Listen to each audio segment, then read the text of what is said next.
So I was fortunate enough to take the ECS 410 assessment and evaluation class this past semester. And through the class, I was able to develop a completely new philosophy around assessment and evaluation. To begin, I started out going into the class not ever building any assessments, not knowing how to make them, not knowing their importance.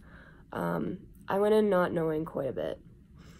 And initially, I thought that assessment was all about, here's a paper, here's a pencil, here's the questions, complete this assessment, and then I'm going to give you a grade on it. I knew that assessment had to be related to the outcomes and indicators.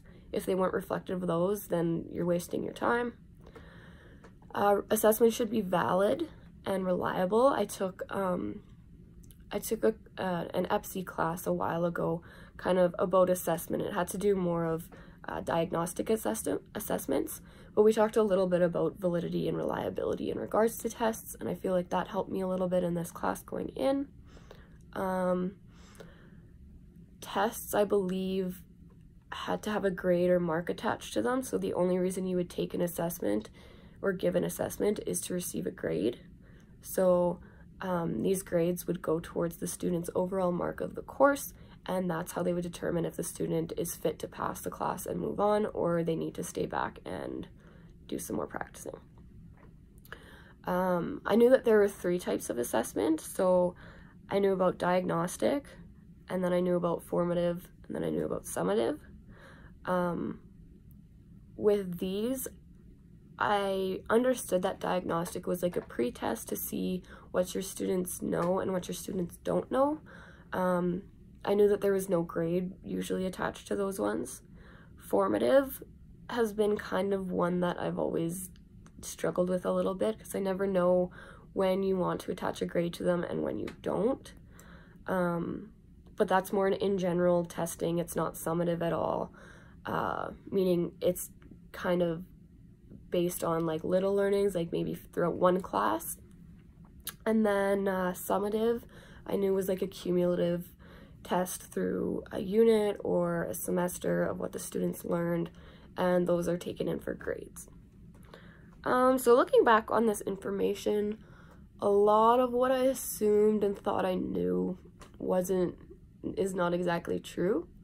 So throughout the semester, I guess, to begin, I still believe that assessment needs to be relevant to the outcomes and indicators, because if they're not, I'm not really sure what the purpose of doing the assessment is. There would be no goal to that, so always make sure your assessment is relevant to the outcome and indicators. To follow on that, one strong component I learned through this class was when creating a rubric, you have to make sure every single point you have in that rubric has a purpose. So when you're having students do a presentation and you have a component in your rubric such as creativity, that's not in the outcomes and indicators of any subject. Well, maybe art, but let's say you're having them do a science fair project and you have creativity or visually appealing or something to do with how the poster is set up and created. If they're doing a poster, you cannot mark them on that, because that's not in the curriculum for that subject. Like, you can't, and who's to determine, how are you to determine what is creative and what is not? So for me, creative could be they're using lots of color, wow, that's so creative. And for you, it could be, oh, they drew a picture, that's really creative. But they don't know there's no baseline as to what creative is. They can't follow that to be successful.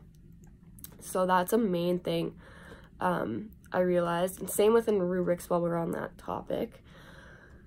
The other thing is, it's not always the best to put 5 columns in a rubric, because when you're grading it, you're going to kind of lean towards the middle column when you're unsure, and that'll skew the person's marks, and they won't be representative of what the student had created.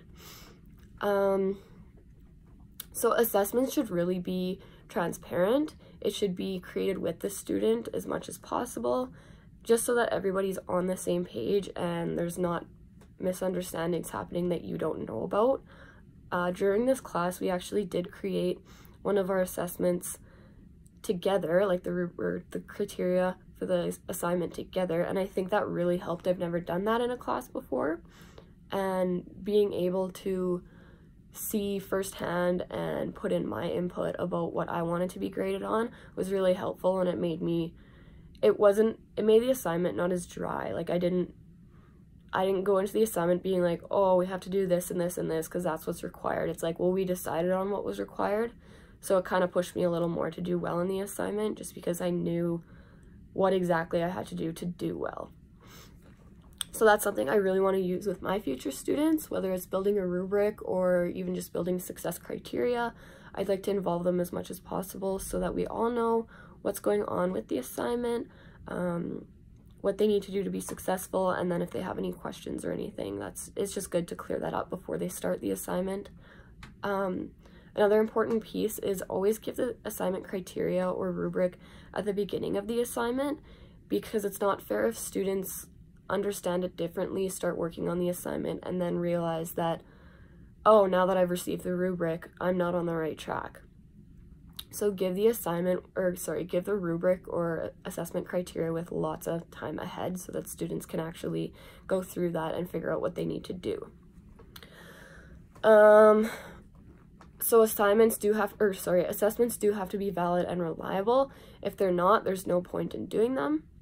They should be authentic, relatable to the curriculum, so the outcomes and indicators.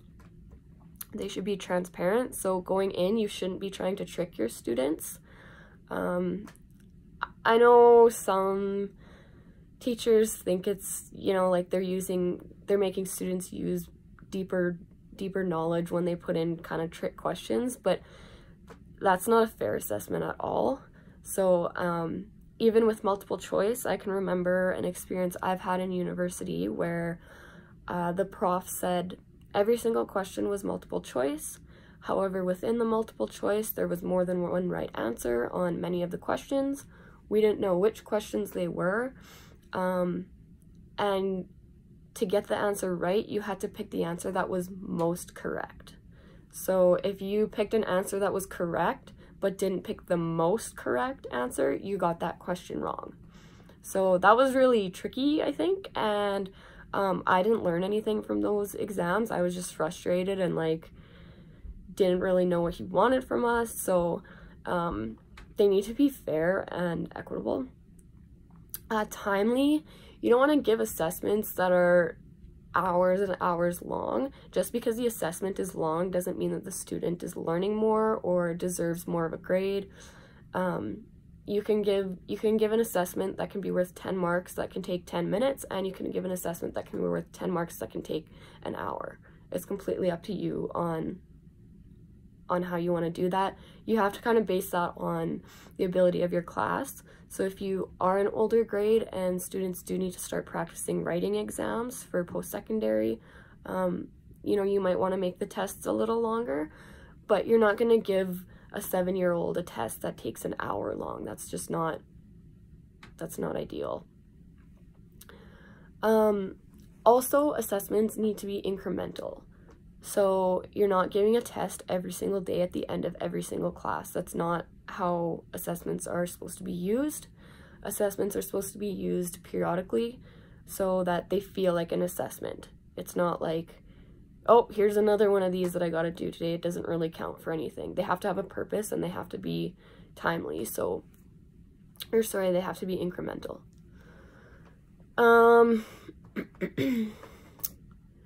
One big difference that I learned this semester is that there is a difference between assessment and evaluation.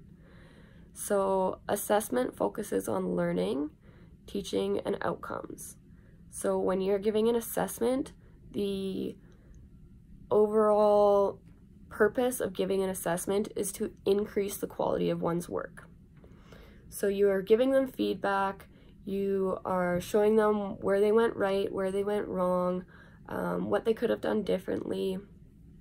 so that the next time when they talk about this assessment, or when they talk about the topic that was assessed, they're gonna have better knowledge on what they should be talking about. Evaluation, on the other hand, focuses on grades, so that's where the marks come in. This is where people can determine whether you, or judge whether you pass or fail a class, and evaluation is around one judging the quality of one's work. I actually saw a picture online that explained it really well, and there's a man standing beside a flower, and to assess the flower, he's giving it some water and he's saying, oh, this water will help you get taller. And then it shows to the flip side where it's the same man and he's standing over a flower, and it's the evaluation portion, and he's looking at the flower and he's not doing anything, but he's saying, well, you need to be taller. So assessment, you can see that they're pushing the learning on the student, trying to get them more successful, whereas evaluation, they're just judging and not giving any feedback. So how do we know that a student understands and is able to do something? This is where assessment works really well. So one thing that I personally found through my pre-internship experience that I like to use to check students' understanding is formative assessments. So a lot of the time I found that formative assessments weren't taken seriously because students think that they're not taken in for marks. I would tell them they are, and then I would put them as an overall participation mark.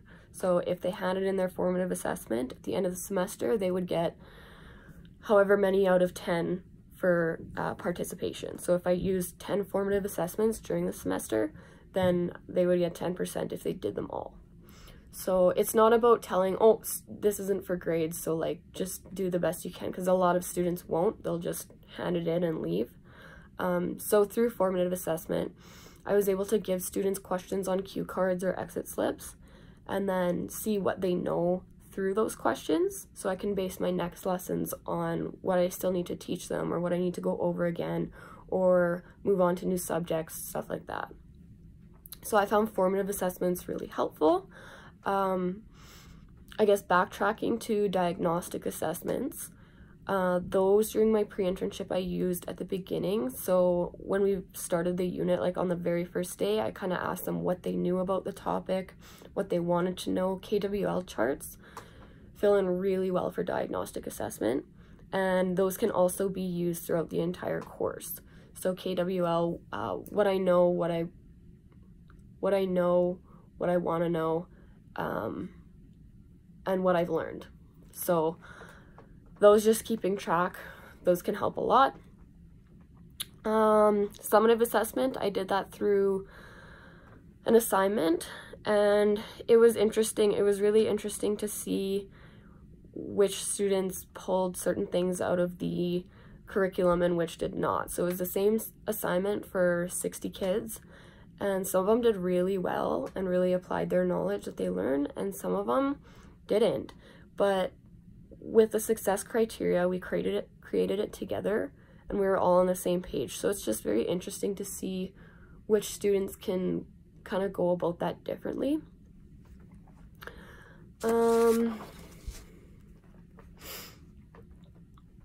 One thing that I have to remember when giving assessments is that everyone does learn differently. So if I wanted to give an assessment, it might not be the same assessment for everyone. An example of this is when I talked about kind of fair versus equal.